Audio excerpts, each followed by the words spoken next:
Isaiah started therapy at 10 months old. At 4 years old, he walked. At 5 years old, he was ready to hold a spoon, try to feed himself. And this was all because of therapy, occupational therapy. It doesn't matter whether your child has a mild, moderate, or severe disability. It does not diminish the role of therapy in your child's life and the difference that it can make in both your and their lives.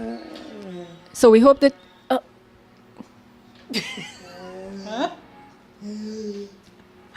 Action.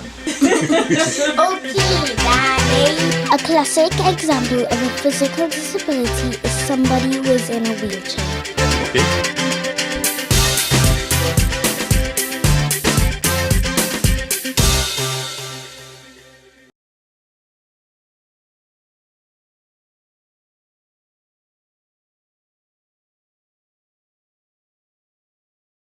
Aliya, how do we calm a hyperactive child? For a hyperactive child, you might want to do massages. You might give them a lot of heavy work to do, like doing, exercises or letting them bounce and climb and run in a controlled way. But follow it up with something like squeezing the joints, giving them a nice big hug. How do you communicate with a non-verbal child? Well, body language goes a long way. So you can look at their body language. You can give choices. So if it's, juice or water, give them a choice of what they want. Involve them as much as possible. Don't talk at them. Try to understand what they are saying in their own way. What is required for toilet training?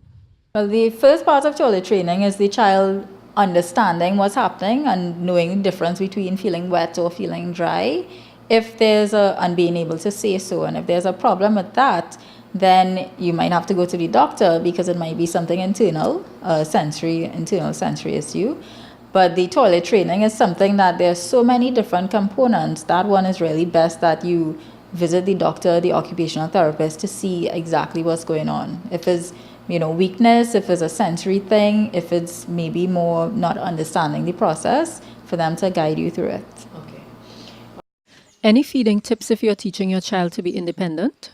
Feeding as well is one of those that have a lot of different components involved. So if it's a child who doesn't like textures or doesn't like certain types of food, instead of having them feed it or forcing them to eat, you might want to play with the food first so that they get used to the smells and the textures, and there's no pressure to eat it afterwards.